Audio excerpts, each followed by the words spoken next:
A massive headache for Donald Trump's transition process and the upcoming confirmation process in the Senate for his nominations is his Secretary of Defense nomination, Pete Hegseth. And I want to show you a clip of Pete Hegseth being confronted by a reporter about an absolutely insane set of stories. You're thinking, we already heard, Luke, about this. It's the sexual assault allegation. No. Luke, it's the email from his mother calling him all these terrible things. No, we will talk about that as well, but that's not the most breaking news with him. Another set of reporting that is stunning. You'll hear asked about here, then we'll go through the specifics. While you watch, please do click that subscribe button. I'd be greatly appreciative. It's believed that Bondi is easier to confirm than Gates, but Defense Secretary nominee Pete Hegseth could be a problem. He faces questions about his personal conduct. We are talking with every senator that wants to talk to us, and the conversations we have with senators are, of course, going to remain private.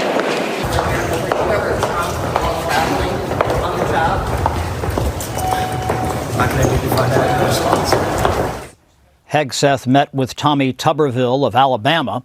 Tuberville would not address controversies surrounding Hegseth. We need somebody to straighten the military out, to get the woke, the DEI affiliation out, and go from there. Senate Majority Leader Chuck Schumer is urging incoming Majority Leader John Thune to steer away from recess appointments to confirm controversial nominees. But nevertheless, it will be the responsibility of the incoming Republican majority to protect the Senate against any attempt to erode its authority. Now Schumer insists on background checks and confirmation hearings. Yeah, and those background checks don't seem to be happening with some of them. But what was asked about there? Were you ever drunk? Excuse me, was the question. Am I drunk? On the job. And the New Yorker reports on this. Hegseth's record before becoming a full-time Fox News TV host in 2017 raises additional questions about his suitability to run the world's largest and most lethal military force. A trail of documents corroborated by the accounts of former colleagues indicates that Hegseth was forced to step down by both of the two nonprofit advocacy groups that he ran, Veterans for Freedom and Concerned Veterans for America. Forced to step down from both those in the face of serious allegations of financial mismanagement, sexual impropriety, and personal misconduct. So then let's jump over to a summary from Mediaite titled 5 Most Shocking Details from the New Yorker's Pete Hegseth Whistleblower Report. And just going through this, you have the Louisiana strip club chaos as one of them, which is that during one of these work events in Louisiana, Hegseth reportedly took his team to a strip club where he became so intoxicated, he had to be restrained from joining the dancers on stage. And then at this same event, a female staffer was ostracized over allegations of attempted sexual assault by a colleague of Hegseth. So facilitating a really harmful environment. Among the most troubling claims comes from a female staffer who said she was assaulted by another man at the Louisiana strip club, but then when she brought those forward, was ostracized for them. Hegseth's behavior reportedly took a darker turn during a CVA event in Ohio, where, according to a former employee, he drunkenly shouted hateful chants like, quote, "Kill all Muslims," in what the staffer described as a drunk and violent manner. Hegseth's despicable behavior, he wrote, embarrassed the entire organization. I personally was ashamed, and others were as well. Hegseth passed out in the back of a party bus, then urinated in front of a hotel where CVA's team was staying. He talks about his culture of sexism. And before getting into more of this, let's just do a little bit of a break from this reporting to look at how Jason Miller, a Trump campaign senior advisor, responded to grilling of this or about this on CNN. Another one of the nominees on the table, and that's Pete Hegseth. We learned more information about some instances in his past in the New Yorker over the past a couple of days. And there also was a letter in the New York Times from his mother who had written in the course of his divorce, questioning his character. And this is his mother who writes this. I have no respect for any man that belittles, lies, cheats, sleeps around, uses women for his own power and ego. You are that man and have been for years. And as your mother, it pains me and embarrasses me to say that. But that is the sad, sad truth. Was the Trump transition aware of this information about Pete Hegseth's past? And are there any concerns inside the transition about it?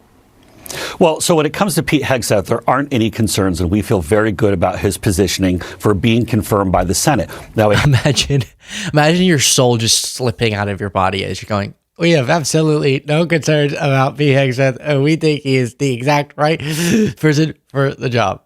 These are all witch hunt allegations from his own mother. Oh my gosh. Jason. Have to take the process very seriously. This is one of the rare times where you're going to hear me say that the process when it comes to this is very important. And that's because the Senate takes it so serious to go and have the one-on-one meetings, to have these confirmation hearings, to give senators the chance to kick the tires and get some of these questions answered on their own. Now, with regard to Pete, family conversations sometimes are very tough. And in the case with his mother did go and take that back and say that she was sorry for that. And she apologized, but I love whenever people say a lot about themselves when they're not meaning to. You know, family conversations are sometimes really rough. I would know. My mom said stuff like that to me all the time. That never happened to me. The wonderful and beautiful Leslie Beasley never said, Luke, I'm ashamed of you, or you treat women horribly. That's never been a criticism of her. I've never received that email. Maybe it went to my spam. And I believe that Pete Hegseth is ultimately, when he has a chance to present his case, it's going to come across very clearly that he's going to be a great person to lead the DOD and that he didn't do anything wrong. Now, again, the letter of the New Yorker, or the whatever they called it, the New Yorker with their piece that they ran, that was basically just innuendo and gossip. There wasn't anything. It was a report from the top of the Concerned Veterans of America, the organization that he led, that he was later shown the door of because of allegations of financial mismanagement, in addition to some of the more personal allegations. But we need to be clear here. Again, when I say it was innuendo and gossip, it was written by a disgruntled former employee. And so again, this was not some legal finding or something in the court of law. This was a former employee who was very much. It was extensive. It was an extensive actual report that it was used to remove him from his post. It was not a single allegation or anonymous employee who was upset. Again, I would take issue with the characterization of that. I would say that I would take issue with the characterization of that because it doesn't help me. Katie, I'm impressed sometimes in a really twisted way with how people are able to stay so calm and say that type of stuff. I take issue with your characterization of that. What part of it, Jason? Specify. Again, was a disgruntled former employee full of innuendo and gossip. And Pete Hegseth, again, let's talk about Pete. He has his talking point. A disgruntled former employee who is engaging in innuendo and gossip, even though that's not actually what's happening. And they have corroborating documents. And they have more testimony than just the disgruntled former employee who's engaging in innuendo and gossip that Jason's referring to. Says bio for a moment. Someone, a two-time Bronze Star recipient who served in combat, who's been in Iraq and Afghanistan. No one's disputing his service record. I'm not saying that. The question is he qualified to run the most lethal fighting force with like $1 trillion+ budget or not? Yes. And this report seems to suggest he might not be. No, and I would disagree with that. And again, this is why you've seen so many senators come out and say that they've been impressed by Pete Hegseth in his meetings, and they do think that he's the type of person to lead that mission under President Trump. And I want to go one other thing. Pete Hegseth is someone who's been shot at in combat. That's exactly the type of person that we want leading the DOD before any. I think it's very possible to respect someone's military service and then learn more about them and go, oh, and them as a person, aside from the fact that I respect people who are willing to be shot at for a country.